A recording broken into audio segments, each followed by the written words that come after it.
Does Guillermo del Toro's new Frankenstein bring new life to the legend? Or should it have stayed buried? Find out next on the cutting room floor.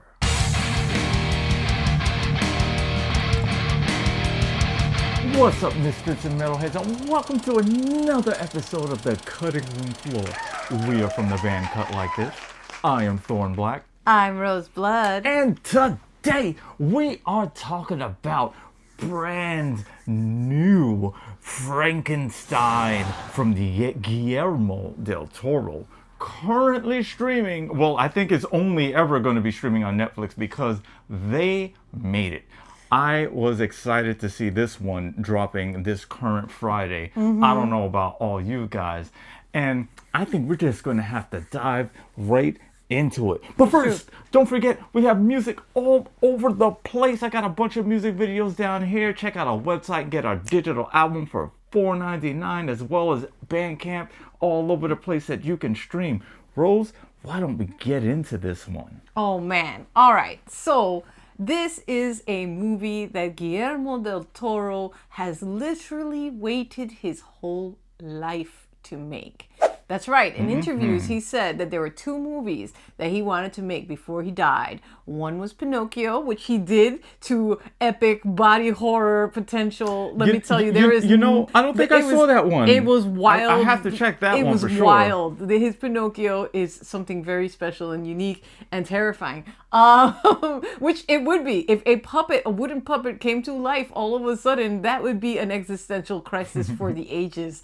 And there is no less existential crisis in this classic tale of Frankenstein, a misunderstood monster. Let's never forget that the true monster in Frankenstein is Mr. Victor Frankenstein himself. Frankenstein is the name of the doctor, not the creature. And they go through so many lengths to really show you the depths of Victor Frankenstein's absolute obsession with his goal of resurrecting the dead and finally becoming a better doctor than his dad. And they could not have picked a better actor to be the disapproving dad of the obsessed megalomaniacal He has Victor to be Frankenstein. one of the best disapproving dads. That's right. The best disapproving dad of all time. That's right. Charles Dance himself. You might remember him as the disapproving dad from the Underworld movie. That's right. Even when he is a vampire monster, he is still a disapproving dad. He was also a disapproving dad in Game of Thrones. That's because right. if it's disapproving, he's gonna be there. Yes, and he's gonna do an amazing. He is so good in these very severe roles. You know, there is nobody that exudes the level of disdain that this man does. And let's talk about the actor that played Victor Frankenstein himself. That's Mr. Oscar Isaacs. He is very. He has a huge resume. You can go on IMDb and check it out if you really need to. But he is no stranger to playing monstrous characters. And he does an incredible job in this. This is definitely a complex role. You know, Victor Frankenstein is a tortured genius, you know, and it's not easy to bring life. It's very easy to like lean too camp into it, to, you know, whatever. What we have here is not something that is campy at all. This is something, this is a bloody Gothic romance, which is exactly what it was supposed to be right from the get-go. And, you know, Guillermo really just puts a lavish, epic amount of attention to all of these little details. What a way in to this flesh story, out like in every the environment. character. He just makes it so beautiful. The costumes, the ship that is in the beginning of the movie and the end of the movie. The ship where they're desperately trying to get away from Frankenstein's creature, who has beat the ever-loving piss out of Victor Frankenstein. Just totally decimated him. And it is amazing to see just the level of details. They actually really did build this ship to spec exactly as it should have been Yep. from that era. They built this whole thing. His lab, they built that whole I thing. love seeing the okay? lab. I love seeing the lab. That's Like, right. so of course, we checked out some behind the scenes of this movie. You know we had to. And it was great to see this lab. It's like this self-contained lab, and they show it from the outside, and it's just wooden. Then you go inside, and it's everything that you see in the movie.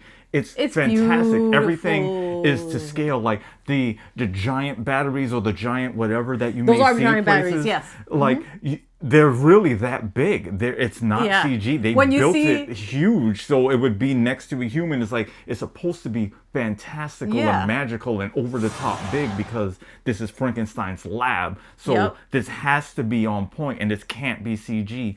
And I gotta commend him for keeping everything as realistic as humanly possible. If there's CG in this movie, it's so minimal I didn't notice, because everything is a prosthetic effect for the most part. Everything is a real set, it's a real ship, a real lab. Kudos. Yeah. Kudos. It is. It's amazing and it's gorgeous.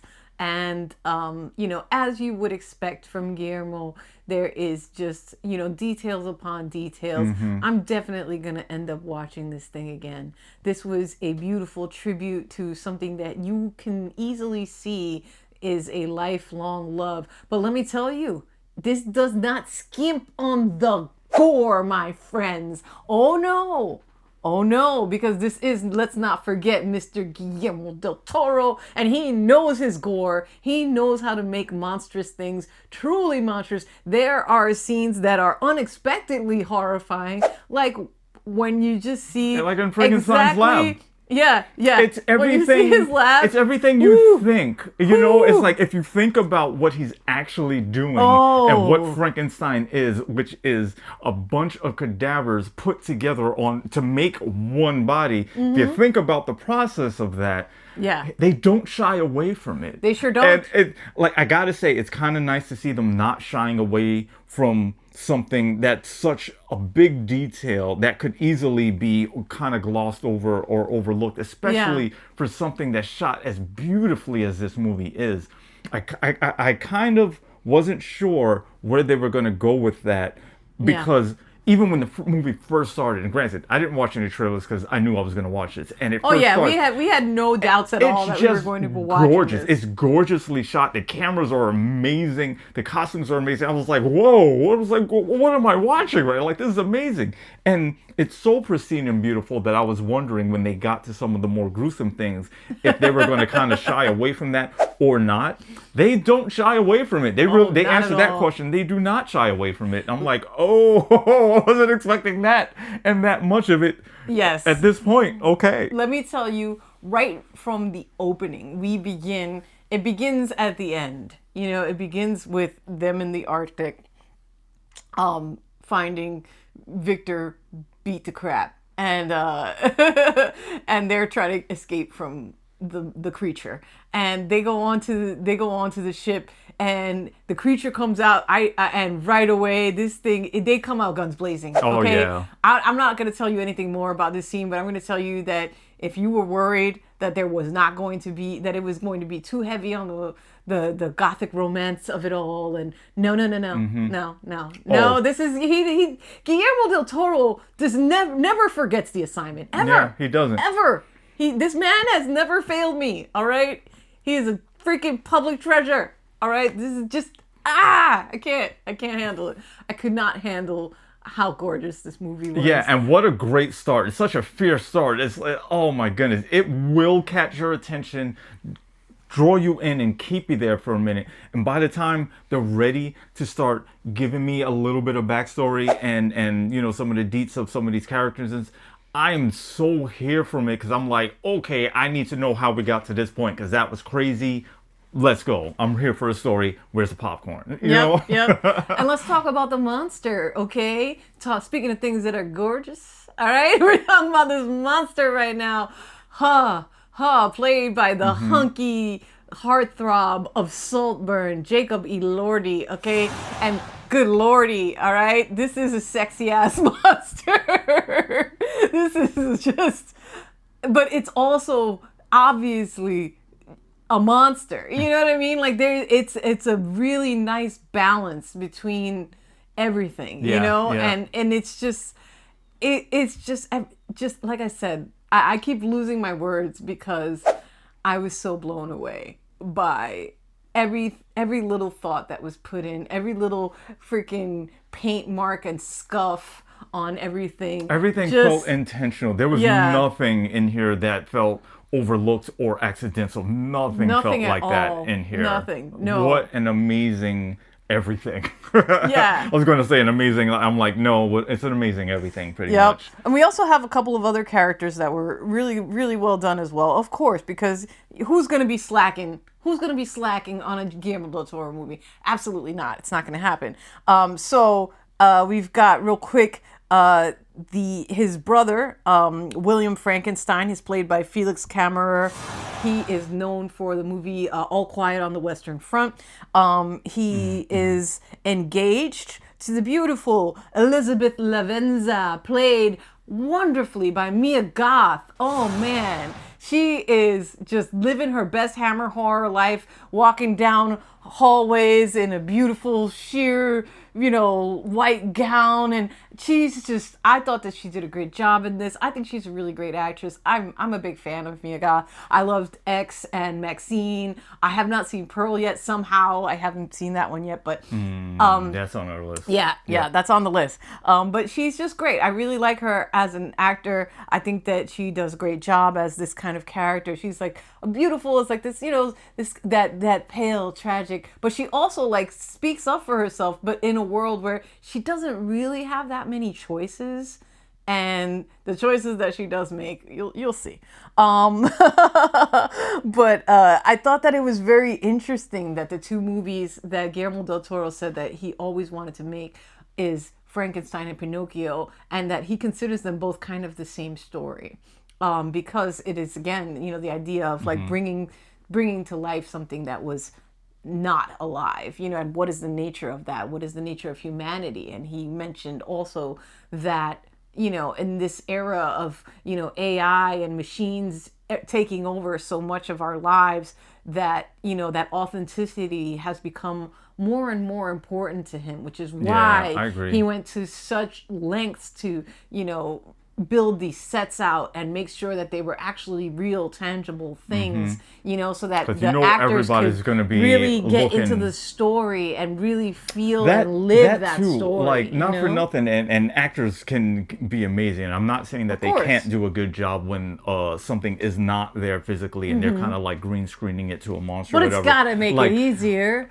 Yeah, but there's like this added extra gravity when you build a life-size to scale old school boat, and then if it's supposed to move, you actually shake the boat, and the actors aren't just on flat ground, like, kind of like on a Star Trek set where, often they're just like, and then they put a little screen shake on it, and it's like, okay, they get hit by a torpedo. You know what I mean? It's like, yes, I get it, and that's cool and all, but there is nothing like the realism of the actor when you literally take that ship and tilt it, and they're sliding. There's just the added extra everything that this movie benefited from. Yeah, Guillermo del Toro mentioned in an interview there are absolutely no CG stunts in this film. This is all the real deal, baby. That's another fantastic thing. If a person gets thrown, and these stunts, they got thrown. These stunts and fights are so brutal and crazy that, like, literally right from the beginning, we rewound it, I think, like 3 or 4 times, because we were like, holy crap, what? I was like, wait, what? Like, this is how you're starting? Yeah. Oh, okay. Yeah, it was impressive. It was impressive, and it was very well done. Yep. Very well done. All right, all of that being said, we have expanded pretty much on everything that we want to expound on. I do think that you guys should just watch this film. Don't even bother with the trailer. Just go ahead and watch it. Yeah, let's slap a rating on this bad boy. Let's slap the rating. I think we don't have a Over choice here, because we're gonna get into a point where we're giving away things. I know, exactly. We're moving on. We like to rate here via chainsaw, with 5 chainsaws being a masterpiece of horror. One chainsaw, not even being able to turn on. It's just putt-putting away. It's not going to cut anything. It's certainly not going to cut through limbs and, oh my God, the way that Frankenstein does in this freaking movie. Oh, Lord. All right, so Thorn Black, exactly how many chainsaws does Guillermo del Toro's 2025 Frankenstein get from you? This one is going to get a whopping 5 out of 5 chainsaws from me. Fantastic movie. I haven't given a 5 out in a little bit. This one is fantastic. From the very start of the movie, it is so crystally clear and shot and beautifully. The costumes, everything. Wow, it blew my mind in everything. The character development, the character designs, the costuming, the storytelling, the violence was so over the top when they did get violence. Just everything. The storytelling was great. The backstories, everybody nailed it. Everybody brought their A game. Like every single person in this movie, in my opinion, brought their A game to it. I think it's fantastic. Okay. Rose, what are you going to give this movie? It's a 5. Come on. You knew I was gonna. You knew it, and I know it. Okay. 5. 5, 5, 5, 5.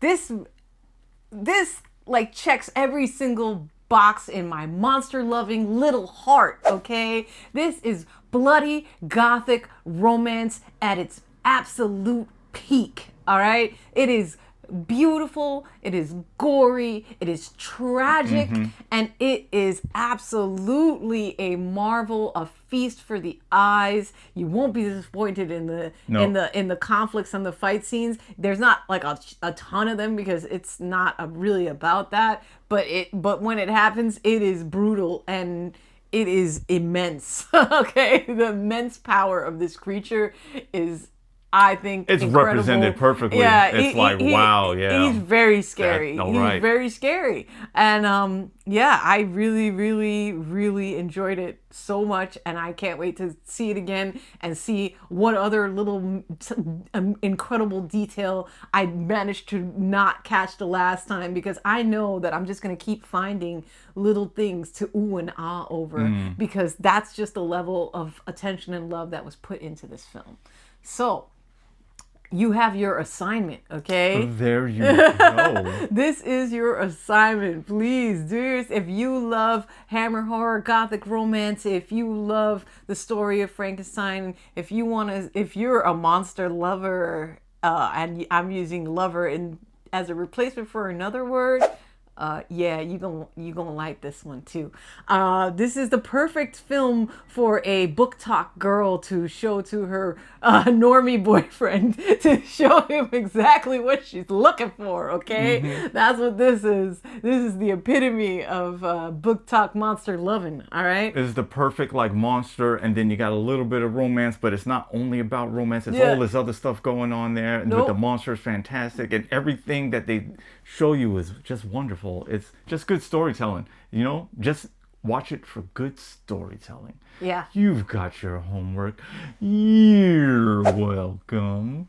That's gonna be all for us this week. This one ran a little bit longer because we just had a lot to say about it. I felt like this one deserved a bit more of a deeper dive because there was just so much more effort put into this movie than a lot of others. And I'm not knocking other movies, I'm just saying they had the ability and the budget to be able to do that. And it's just, I think this is going to be one of those standing the test of time monster movies for Frankenstein.